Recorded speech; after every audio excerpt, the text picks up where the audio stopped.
Okay, so Sefer Yetzirah. Last time we had a look at the sections 1, which is in the Gra version, chapter 1, Mishnayot 1 to 8, and we had a look in particular at the Mishnayot 3, 6, and 8. So these are the ones that deal with the Sefirot as 5 opposite 5 in number 3, and the singular covenant in the middle. And then we looked at number 6, which talks about the vision of the Sefirot. And we looked at number 8, which is about the meditation of the Sefirot. So we really had a preliminary look at it. It wasn't a real full kind of look at what's there. So what I want to do today is to actually go into the meditation of it and what it means to meditate from that perspective.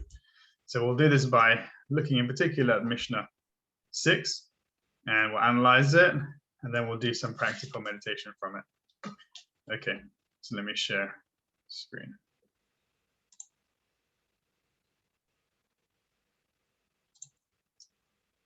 Okay, there it is.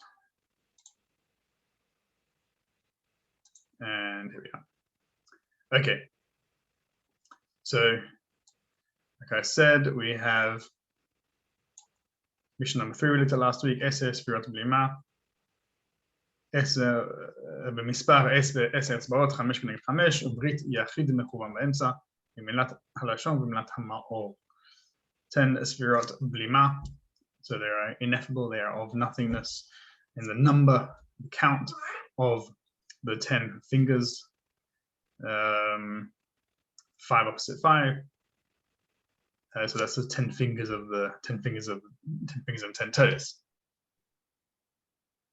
5 opposite 5, and there is a singular covenant. So we saw that this covenant refers to the tongue, or the idea of milata lashon. So that means that it is talking to this kind of centralized, or this kind of partition of the Sefirot into 5 opposite 5 creates the potential for speech, and therefore the potential for creation, from the idea that Baruch Shama Uvrat Olamah, very blessed is he who spoke and through which creation comes into being. And again, that's why the other image of creation, which is reproduction, physical reproduction, which is again another this process of creation, right? So this is a whole section of the Sefer Yetzirah is about this movement, this ratzu v'shov, running and returning between speech and between silence, and that's why I picked on numbers 6 and 8, because they refer specifically to this idea of ratzu v'shov. In number 6, it says Eser Sefirot Blima, Tzviatan Kemarei Bazak. They are 10 Sefirot of nothing, blima, of emptiness or ineffable Sefirot. Tzviatan Kemarei Bazak. Their vision is like the appearance of lightning. B'tachlitan en lahem ketz. Their purpose, their function has no end, or their almost like their reach has no end. Anything that exists has an aspect of the Sefirot than them. Here you have the idea of ratzu v'shov. His speech within them is in the manner of running and returning. Right, so that's running, and then we'll see what running and returning is in Mishnah number 8. And to his word, to his saying, like a whirlwind they chase after, but if Nikki saw him, before his throne, they prostrate themselves. So what is ratzu v'shov? Let's look at the next, number 8. Eser Sefirot Blima. I'll look in English in a minute to return to it. I'll just read it in Hebrew. Eser Sefirot Blima. 10 Sefirot Blima. Belom picha. So this is the reason why I've gone through nothingness or emptiness and silence, because it now uses the word of blima, and it's in the sense of belom, which means to stop up, to withhold. Belom picha medaber, to withhold your mouth from speaking. Belibcha melehadher, and your heart from thinking. Beim ratz picha ledaber, and if your mouth runs to speak, velevcha lehadher, and your heart to think, shuv lemakom, return to the place, because this is saying, upon this, it is said, and the living beings, the living angels in Ezekiel's vision, running and returning, and upon this a covenant was forged, an agreement was made. I.e. that this is the almost like the agreement of creation, of the creative process, the signature, the contract of creation is in this manner of running and returning. It is continually in this process of this creative urge to speak, to make, and the returning, the destruction. This idea of God created the universes and destroyed them. This is the idea that it's in the Midrash, I think. God created the universe and then destroyed universes. So this is the same principle, that there's a continuous process of creativity, creation and uncreation, and destruction, in that kind of sense. So in English, I got it here. 10 spheres of nothingness, in the number of 10 fingers opposite 5, 5 opposite 5 with the singular covenant, precisely in the middle, circumcision of the tongue, and in the circumcision of the skin. 10 spheres of nothingness, their vision is like the appearance of lightning. Their limit has no end. His word in them is in the manner of running and returning. They rush to his saying like a whirlwind before his throne, and they prostrate themselves. So again, the reason why Mar'eha Bazak, the appearance of lightning, is in quotation marks, is because it's also a quotation from Yechezkel, from the same Ezekiel 1, or Ezekiel 1, first chapter. Pretty sure that's where it is. And then number 8, this is the final Mishnah of the section. Esrei 10 spirit of nothingness, bridle your mouth from speaking and your heart from thinking. And if your mouth runs to speak and your heart to think, return to the place whereupon this is written, Echayot, running and returning. And regarding this, a covenant was made. So these are the same motifs that we've seen over and over again. So like number 3, kind of, and the others also, they come in and they give explanations for it, for what's going on here. But the big main idea is that there is this creative process. Again, we saw this that this is the book of Sefer Yetzirah, according to Reb Tzadok, is the book about Maaseh Bereshit, which is the workings of creation, which is the process of bringing the world into being, right? And therefore it's Maaseh Bereshit. And Maaseh Bereshit, again, and also what's important to note with Reb Tzadok is that Maaseh Bereshit and Maaseh Merkavah, which is the other one, are both aspects of what is referred to as the unity of God, the Yichud Hashem. So that they are two characters or two characteristics of the mitzvah of unity, of Yichud Hashem, unity of God. And according to the Zohar, this refers to the Yichud Ilah, the upper unity, which is Maaseh Merkavah, and the Yichud Tata, which is the Maaseh Bereshit. The distinction between Maaseh Merkavah and Maaseh Bereshit is one of them retains independent identity. It's kind of like a conglomerate, multiple things acting as one, whereas one of them, there is no division. It is an undivided, so the idea can be undivided unity. Whereas, and that will be referring to Maaseh Merkavah, the undivided unity, where there is no semblance of individuality, there's no self in that aspect. And this one, the lower unity, Yichud Tata, which is the Maaseh Bereshit, which is the creation. And creation is the creation of things which aren't God. They are things which are outside. I'm just going to turn this off. Right. So the whole meaning of creation is that it is the formation of others, of multiplicity, of things which are not the same as each other. That is the process of creation. And so therefore, speech, which is a definition of independent entities, independent ideas, are fundamentally what it means to create, right? Okay, so this is the general idea. So if you, and again, so if we look at number 8, we'll see how this manifests as meditation. This is the actual instruction for meditation. Bridle your mouth from thinking, from mouth from speaking, don't speak, don't think. And if your mouth wants to speak, I misspelled it again, I've forgot to change it. It says morph. If your mouth wants to speak and your heart to think, return to the place. Return to the place is hamakom, lamakom, which means that the place is the place of the universe, which is God. So go back, return to God. And that is tshuva, and it's shabbat, it's the same idea, same words. You're returning to the place before creation and returning to the place before that took place. Right? And again, so we're going to go into this idea about how it works and what the meaning of it is. So let's go into more detail now on this Mishnah here. Okay, I haven't translated it, but I want to, so you have to follow along here.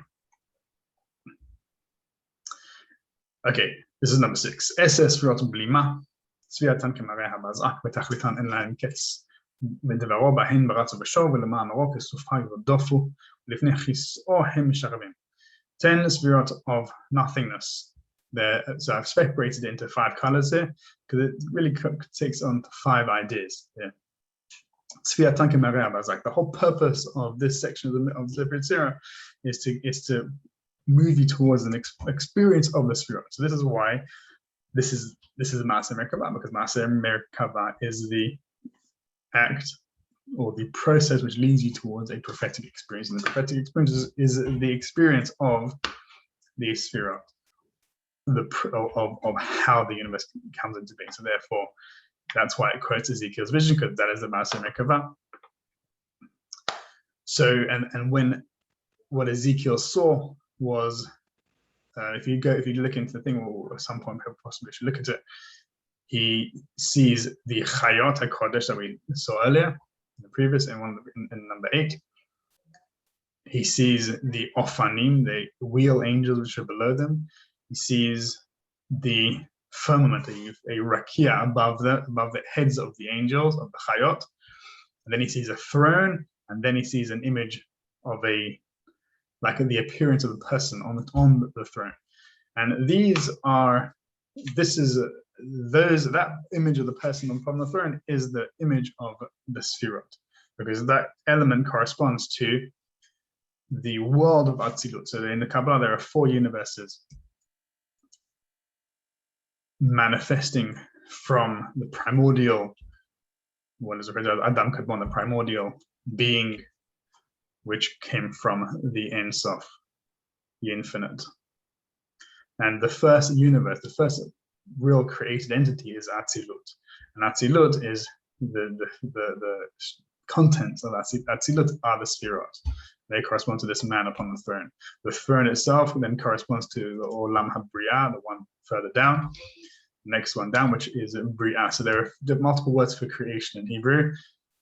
Atzilut is Ne'etzam, is that first kind of emergent being. The next one is Briah, which means Briat Yesh Mi'ayin, the creation of something out of nothing. So therefore, this idea of Briat Yesh Mi'ayin, something from nothing, tells us that the world above it, Atzilut, is an aspect of Ayin, of nothing. And Briah is the beginning of Yesh, is substance, is form. So the throne corresponds to that, and we'll see why is that important, because you see over here, before his throne, and they prostrate themselves. So again, this is an aspect of throne here. Right, so this is related to Briah. We'll see how the Gra. We'll see how this kind of talks about a different aspect of Briah, or the Sefirah that rules over it, which is Bina. So this is the Bina, which is above the Atzilot, actually, according to the Gra. But it's still an aspect of Briah there. And then below Briah, below the throne, is the Chayot themselves, the angels. And the angels correspond to the Olam HaYetzirah, the world of formation. So Yetzirah is another word for creation, or really formation, and that means formation. Yetzirah yesh miyesh, so it's forming something from something else. Right? So our creativity, or our when we make something as human beings, we're not creating something out of nothing. We're creating something out of something. So we are Yetzirah. We are formers. But again, we are creators in the Sefer Yetzirah. Actually, is Sefer Yetzirah, which is the same idea. It's forming something out of something, right? So again, so we see this Chayot HaKodesh corresponds to that, and Yetzirah, and these aims, that this universe also corresponds to speech as well. So Olam HaAtzilut corresponds to that which is beyond thought. It is the blima. It is the silencing of the heart and the silencing of the mind, silencing of the mouth. The heart, in that sense, therefore, probably if it corresponds to thinking, would therefore correspond to Olam HaBriah, which is Olam HaMachshava, the world of thought, the universe of thought. Yetzirah is the universe of speech, and therefore this corresponds. I said last time, Abalafia, speech, the angels themselves, the words are angels. So he perceived the words, the letters, as angelic beings. So this could be sense of the Chayot are in fact these same letters, the same language. And the final one is Olam Asya, the world of creation, the world of action, the world of doing stuff. And that's the fourth world, and that's the world where creation, we experience creation. So it's the body, it's the world around us. That's how it works.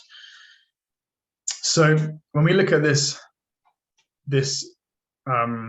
Mishnah, we see that again the process is to emulate, is to come into this experience of this vision of the Sefirot, the vision of Atzilut. So we're trying to access this aspect of Atzilut. So I've heard in the name of Rav Morgenstern that he speaks about this idea that every aspect of creation, every little detail of creation has within it an aspect of all these four olamot, all these four universes of Atzilut, Bria, Yetzirah, Asiyah.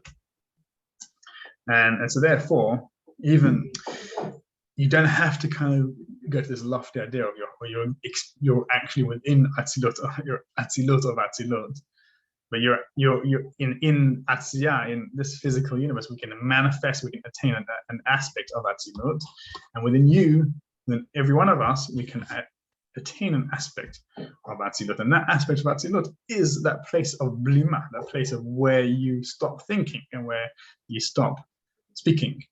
And that, when we can access that place, it is the experience of Atzilut, which is the experience of the Sefirot, which is Kamarei HaBazak. It manifests like the Marei HaBazak, like the appearance of lightning, which means it's a flash. And it's not just a flash, it's obvious. You know when you're in that place. And so this is why it's meditation, because we can see we see how in meditation the way thinking works, right? So this is why, again, these are the next aspects of it, right? So let me carry on, and we'll see where that goes. But so the idea of tachlitan en lahamket is the kind of continuation of it. It's also a reflection of the previous Mishnah, which is why you look above, which is why this version has that. So I put a question mark here, saying that surely these should be inverted because you have this same idea of the Ratzah V'Shav is here and Ratzah V'Shav is there, so therefore it should be inverted. But the reason why it's not, because there is a mirroring here with the previous Mishnah number 5, where it says midatan eser ve'en she'en lahem kes. Their measure is 10 and they have no end. And that parallels this same idea of tachlitan en lahem kes, their purpose. So this Gra explains that midatan is their measure above.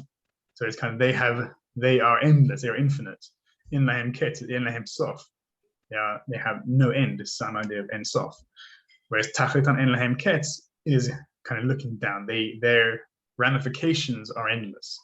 So this is kind of, so that's the reason why it's kind of like that. But what it shows us is that the Sefirot, even though their vision is like the appearance of lightning, in the sense that, and their vision is emptiness. Their vision is beyond thinking.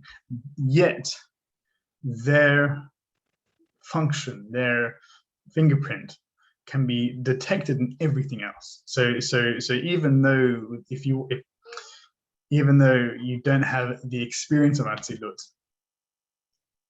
you only have the experience of Atzilut within that place of non-thought, even within thought and within speech and within action, right to the end, you see that is an aspect of the tachlit of the Sefirot. They extend over that. So it's kind of like a pairing here of the absolute kind of purity of the Sefirot, and also then their ramification of where they extend to. Right, so that's a kind of first section of this Mishnah, how it just kind of describes that idea. And now we can go back into the meditation aspects of it. So we'll see this, the green and the yellow and the orange. There are two expressions of speech, devaro and ma'amaro. And if you're an astute listener or watcher, you'll realize that, like we mentioned right at the beginning, davar is a word which is used to describe the 10 Commandments, aseret diberot, and ma'amar is a word which is used to describe the creation of the universe in 10 ma'amarot, asera ma'amarot. So we see again, and we've seen how the Radzin Rebbe, he talks about the ma'amarot, the diberot are the same as the ma'amarot. There's no differentiation there. And Chazal talk about davar and ma'amar. What is the difference between them? Because they're both expressions of speech. Davar is a harsher speech, ma'amar is a softer speech. So therefore we have numerous occasions where it says Vayomer Hashem and Vaydaber Hashem, different types of expression. In the creation story, it's Vayomer, and later it's only Vayomer. And in other aspects, it's Vaydaber, God speaks. But these are both aspects of speech, so therefore you can look at them as aspects of the world of Yetzirah, the world of formation. Right, but speech also manifests in thought as well, because we think in speech as well. So there is an aspect of speech manifesting through thoughts also, but it's the same idea. So therefore, when you look at the Dibirot and the Ma'amarot, the creation of the universe, you're already looking at the Sefirot as manifested through speech. Right, so that's already this point. So it's not the Mareh HaBazak. So when you look at creation, you're not seeing Mareh HaBazak. This is Maaseh Bereshit. It's not Maaseh Merkava. Sviatan Kamera Mareh HaBazak, the vision like the appearance of lightning, is Maaseh Merkava. The Maaseh Bereshit is V'divaro B'hem Ratzu B'shov. His speech within them is Ratzu B'shov, with Ma'amaro Kesufay Yodof, and to his word they rush like a whirlwind.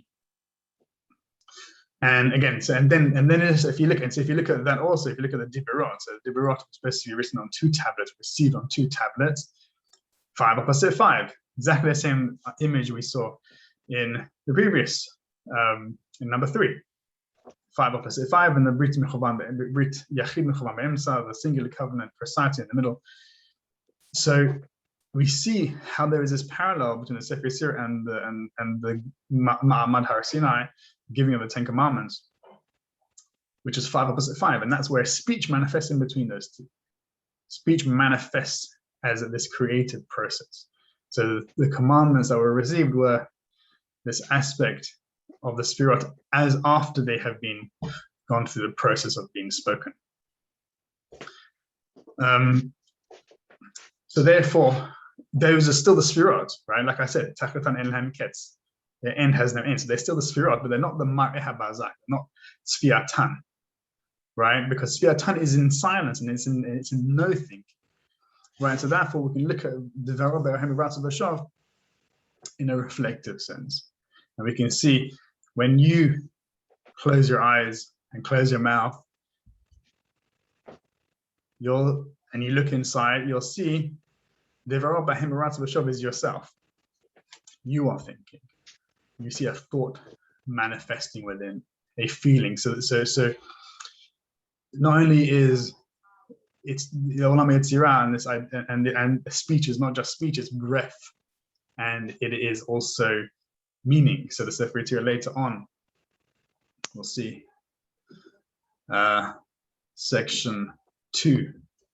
We'll see the first idea of breath here. It says Kol beruach v'dibur. Sound, breath, and meaning. So the letters, or vedibur. So this davar, this word or speech, is a combination of ruach, kol, and dibur. So you can look at dibur as meaning. There's also breath, and it's also feeling. So ruach, spirit, is a kind of aspect of feeling. So when we have emotion, when we look at our breath, we can actually see our own feelings through the breath. We can observe our emotional state through breathing. So when we look inside, reflect upon ourselves, we'll see feelings, we'll see thoughts, we'll see subtle things, and it's not, there are some things which are obvious and some things which are not so obvious. How do we know we've entered into a place beyond thought? Right? Because you might think, oh, well, it's very straightforward. I just close my eyes and speak, and if I have a vision of it, why is it so hard to have a vision of the Sefirot? Stop thinking, stop speaking. But if you close your eyes and actually try, you'll notice that there's a thought there, there's a feeling there, there's something there. You'll know when you've entered the Atzilut within you, within your own mind right now, is Kemari Habazak, like the appearance of lightning. It will be this sudden sense that, oh, there is nothing there, and it will come at you like that. And so when you can, and it manifests in that way, that's why it's Ratza B'Shov. Again, it's another amazing way that the Sefer talks about how thought comes into play. You close your eyes and you'll see Devaro Bahem Ratza B'Shov. Devaro. So again, then I'm jumping from one place to the next. So you can stop me if or ask questions if you need clarification, or rewind the video if you want to listen to it again, try to construct it. Let me bring this idea. Devaro, we looked at it last week. Who is it referring to? So we saw Tzvia Tam, Tachlitan, up here. Their vision, their purpose was referring to the Sefirot. Devaro by him, L'ma'amaro, his speech within them, in the Sefirot. His saying, they chase. Who chases? Sefirot chase. So who is it referring to? Who is it that can speak with, and the Sefirot do act upon them? So the Gra says this refers to Adam Katman, which is the universe above Atzilut, and corresponds to Keter, which is Ratzon Hashem, which is the will of God. And whereas the Sefirot correspond to Chochmah, which is the second Sefirah, so the Sefirot in general correspond to Chochmah. So that's why the Gra says, right at the beginning, 32 paths of wisdom. So wisdom is the second of the Sefirot. He says that shows you that these Sefirot exist within Chochmah, within consciousness, within Blima, within Atzilut. Behind that is Adam Kadmon, is the Keter. And Keter is the will. So what is the Devaro Bahen? That is the will which is behind, even above emptiness. It is behind even no thought. There is something else behind that. And so when we think, when a word comes into play, when a thought and a feeling comes in, it is coming from behind thought. It's coming from the Keter, above. This is unfathomable what it's actually referring to. But there is something behind that and beyond that. Ratzon Hashem, the will of God, the will of the Absolute, and that is what causes the Sefirot to partition, to separate into five, and then allow speech to manifest within there. Right. So when we can quieten our minds and we can observe and we can see that there's Devar Obahin, there is a speech which we don't know where it's coming from. Because it's coming from beyond, it's coming from Keter, coming from the Absolute. And it's manifesting by Ratzon B'Shov. You can see how this works. Close your eyes.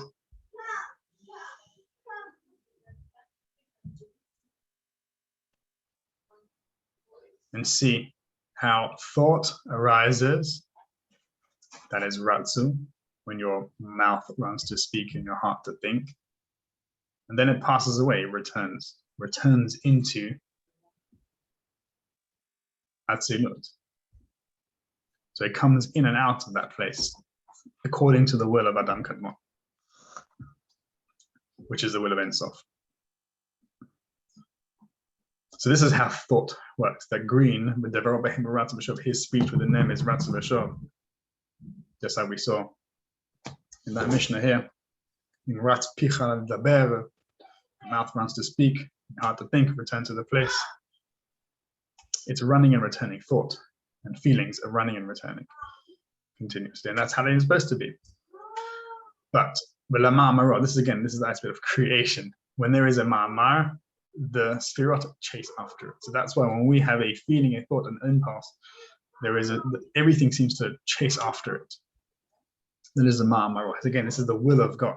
This is the Ratzon Hashem. When there is a Ratzon that manifests through as a speech, as a ma'amar, the sphirot chase after it, kind of run after it.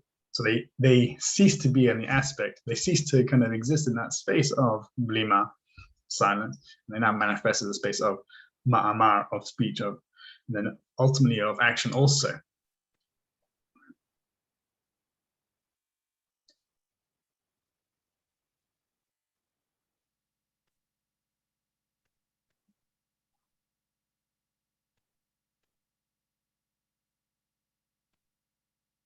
All right. And then the final section, again, whose throne? Chisom is his throne. Whose throne is it? The Gra again also explains that this throne is the referring to Adam Kadmon. Also, it's referring to his bina of Adam Kadmon, the understanding of Adam Kadmon. So they prostrate themselves before that place, which is even above them. They subjugate themselves to the will, in that sense. But again, also Chisa also refers to Bria. So again, it's therefore a source of thought as well. So it's the thought of Adam Kadmon, the intention there. But it's also a parallel between running and returning. Or they run or they chase after his speech and they prostrate themselves before his throne. So again, this is another one. So who is the Ma'amaro? It's again, you could look at it as the Yetzirah of Adam Kadmon there, Devero by him. I think so. There's actually a gra on this one, which I probably should look up. 1 second. I need to find it. I'm going to stop sharing for a minute. I'm going to find the gra on there because I think it is relevant.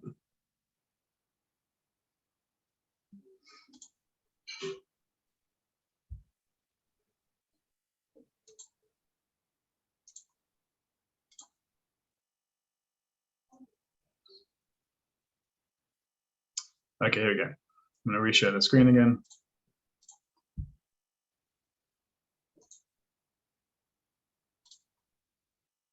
Okay, here we go. So this is the Gra's commentary on that Mishnah. This is referring to his returns to what he said in the previous Mishnah of Adon Yachid. Okay,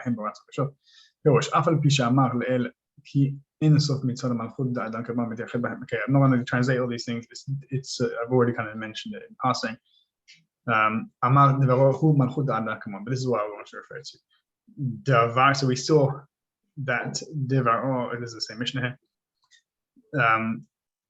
I said the Kis'o is an aspect of Bina, which is what the Ra says. And he says here, Davar, Devaro refers to the Malchut of Adam. Amar Devaro hu Malchut Adam. Devaro is the Malchut of Adam Kadmon. Right? So we see that Devaro is the aspect of Malchut in there. Let's see if this is what it says about Ma. Otherwise, we'll go into our interpretation here. Yeah, that's what I was thinking. Also, the Mamaro shel Adam Kadmon shehem vav ketavo. Right. So you see, Devaro is Malchut of Adam Kadmon. So this is the Malchut of the will of Adam Kadmon, of the will of God, which is above above thinking, above speech, it's above all those things. So it is the action, it's the asiyah aspect of the will, right? Of will. And what is, and that's why it all makes sense of it, because you have diberot is the mitzvot. Those are actions we have to be taking in the world. So this is the sefirot move or move to the will of God in this aspect of Asiyah here, the Devarah, and the Ma'amara is an aspect of Yetzirah, which is Zeranpin, which is Yetzirah, which is the creation of the universe. The creation of the universe was done through Yetzirah, that aspect of it, which is the speech. Okay, that's what I wanted to show there. Okay, I'm gonna stop sharing, and I'm gonna the other one. Right, so we see here that we have three aspects of the will, of the keter, which is above, which is behind thought, right? So the will, your will, is before you can even, before you think, right? That makes sense. It is primordial. It is kind of essential. So again, Rav Tzadok talks about it. This is the fundamental distinction of a person is his will, his ratzon. So we have three aspects of will, of desire. The bria, the thought aspect of desire, of will. The speech aspect of will, and the action aspect of will. Right? So the sefirot chase after these ideas again.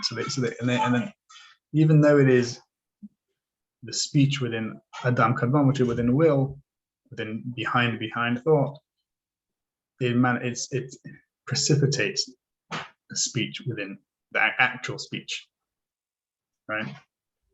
So we don't know, even though when we look inside our mind, we don't know where thought is coming from, or where our actions sometimes are coming from. We do things unconsciously sometimes.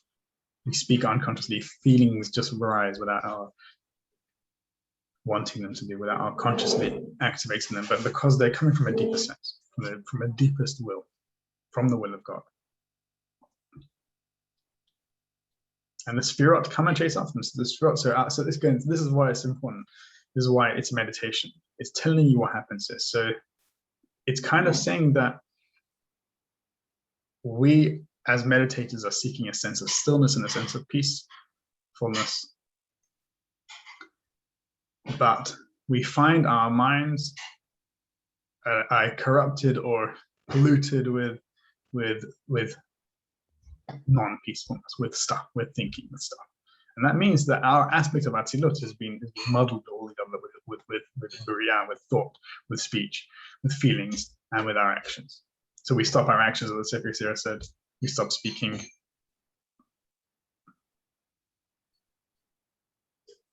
We allow things to be as they are. And we withhold our minds from thinking.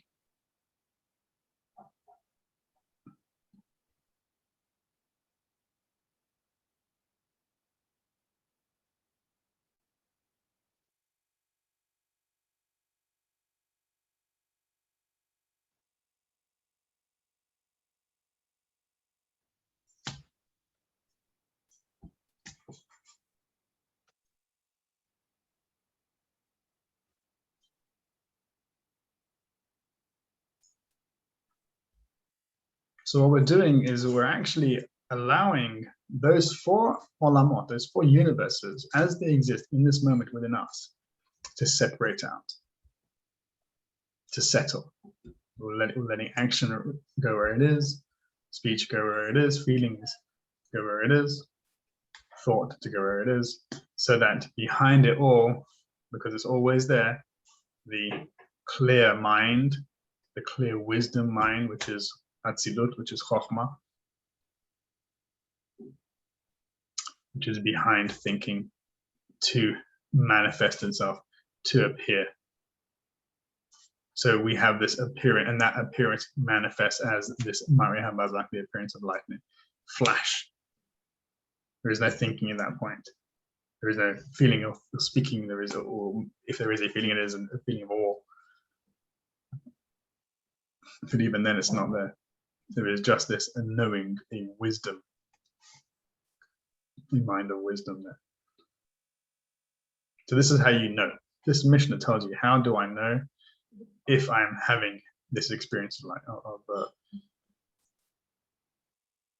the stillness of mind? So in a previous series, I spoke about something called what I call pseudo silence. So silence is one of these. Is this pair between speech and silence? The silence is the aim of what we're trying to achieve through Maaseh Merkava. How do we know there is silence? Because often we have the sense of pseudo silence. I think my mind is silence, but actually it's not. And how do I know? Because I don't have this Mari Habazak. It's obvious. There is this clarity of mind, of consciousness, when you enter into that place. And if you think you're in that place, look more closer, look more carefully. You'll see that there is some kind of thing happening there. There is a movement taking place there. And you can follow the movement, routes of the shore, follow it into wherever it goes and wherever back, because again, like Sefer says, even though in their purity they are Kamari Habazak, wherever you're thinking and feeling and doing is also the tachlit of the Sfirot. Right? Do you have any questions or comments?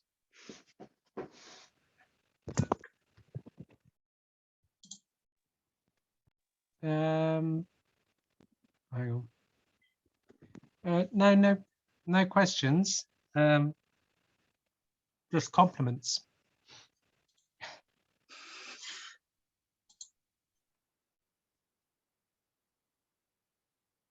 Okay. Do you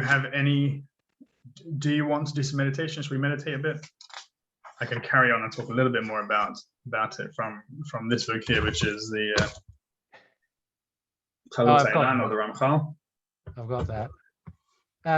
No, only because I didn't sleep well last night, and so I'll just fall asleep. Okay, so after that, okay, I'm going to go and record and give you this other idea here, based on what we just spoke about. So we spoke about the four universes: Atzilut, Bria, Yetzirah, Asiya, behind thought, speech, and action.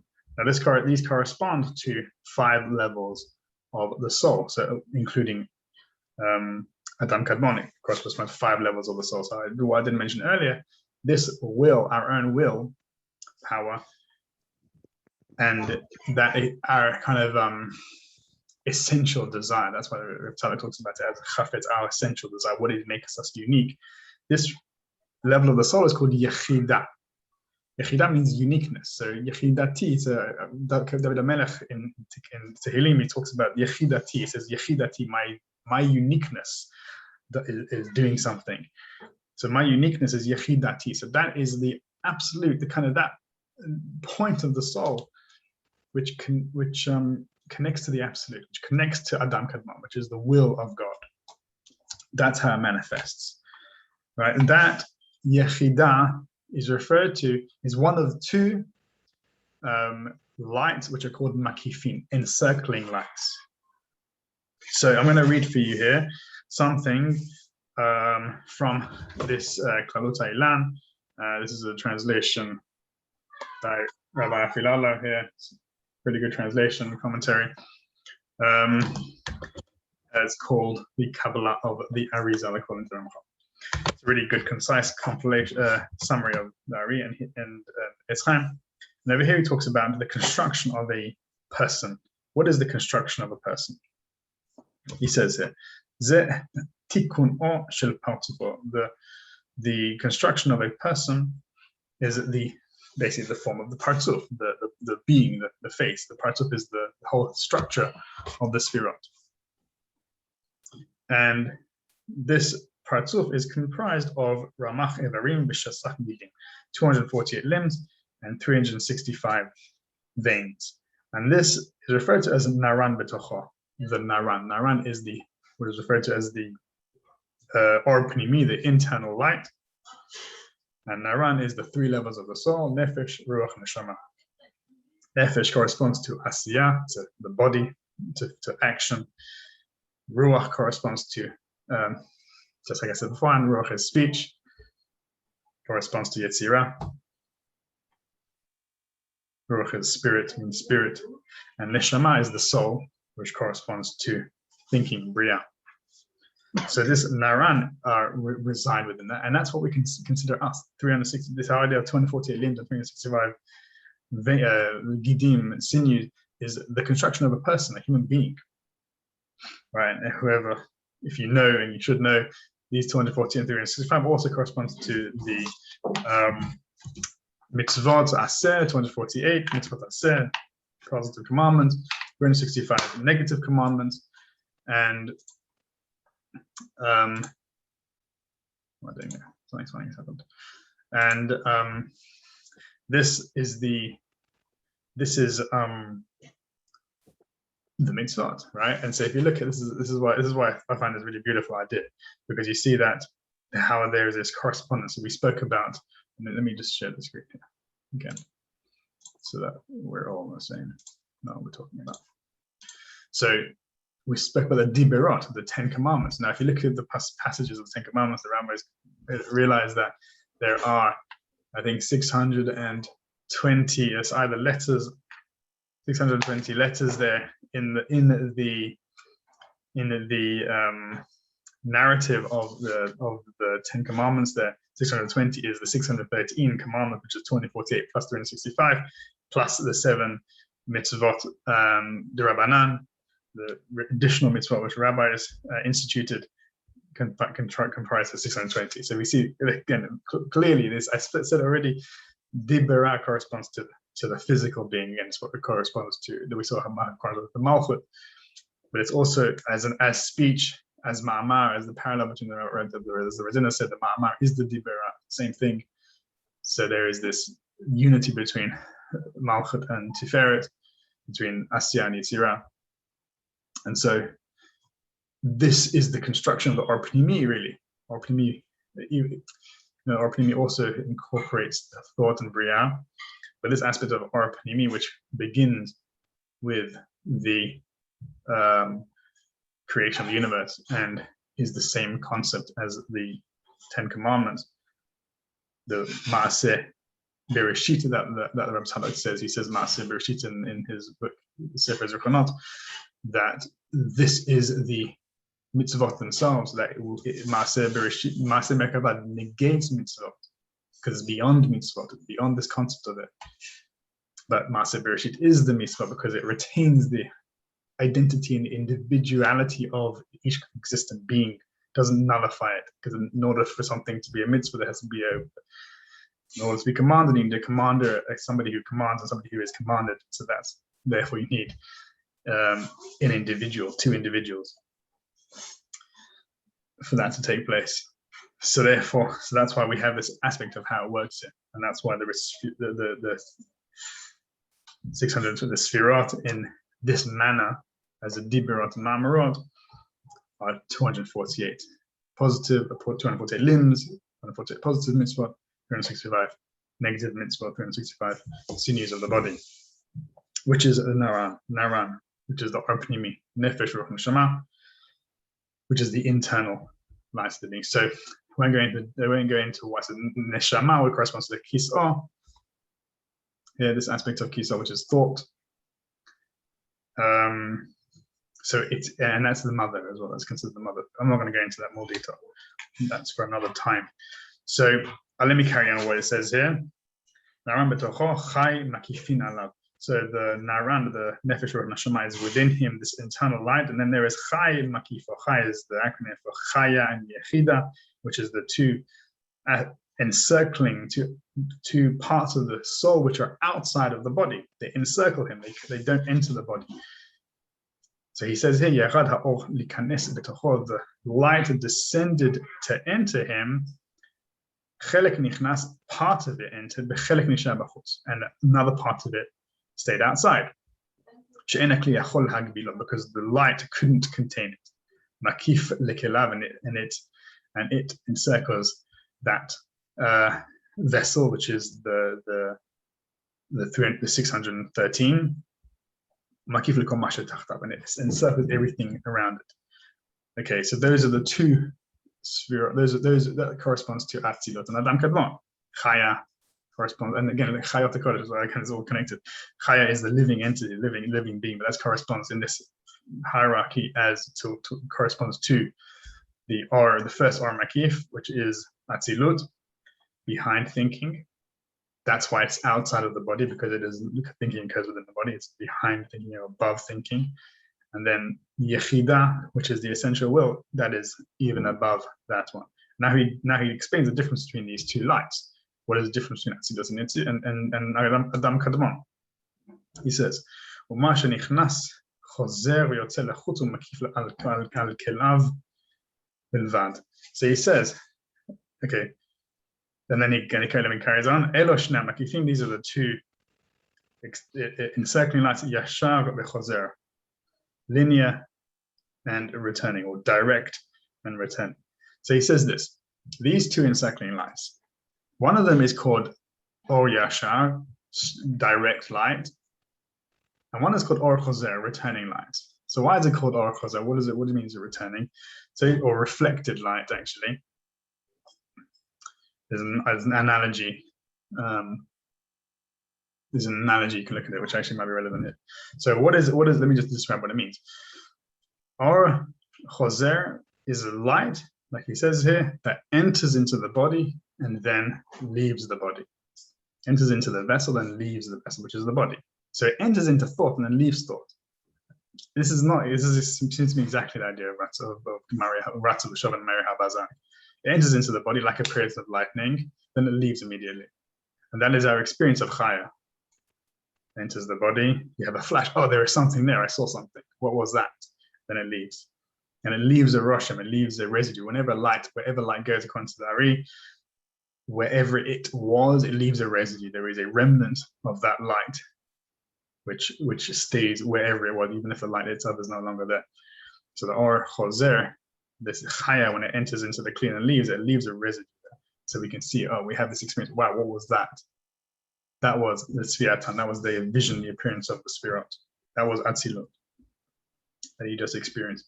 There was something above that, which you didn't experience, but you can perceive the ramifications of, is the will, is the Yechida, which is Or Yashar, the direct light. Now, how do we look at this? So there is an analogy we can look at in physics, in nature. I had this is something I reflected on a few years ago when I was contemplating this. Direct light and reflected light, what does that mean? Like, literally, what does that mean? If you look at the world around you, the only reason why you can see anything is because light is reflected. Direct light has no function whatsoever. You can't, if you look directly at the sun, you can, it blinds you, it's just light. It doesn't help you see anything. It's just light. And if you look at it, if it's too bright, it blinds, right? If you look directly at the light bulb, it's just a brightness. It doesn't do anything, it's undifferentiated. That is how we experience Yechidah. It's just this force of energy. It's only through the Chaya, which is the Or Chozer, the reflected light, that we can the light has a function. Light leaves the sun, it reflects off the objects around us, and then it comes into our eyes, and therefore we can see those things around us because there's a reflection there. Light leaves a light bulb, it comes down and reflects it, and we look at it and we can see it. That is Or Chozer. This is the reason why you can look at it. Again, it's an analogy. But it's a good analogy because it shows you that this Or Choser has an aspect of graspability to it. We have some kind of understanding of it, whereas Or Yashar is just a force, and that's why it kind of corresponds to Yetzirah. It's the will. This is the Ratzon, which is just a movement of energy, force, propelling something. Right.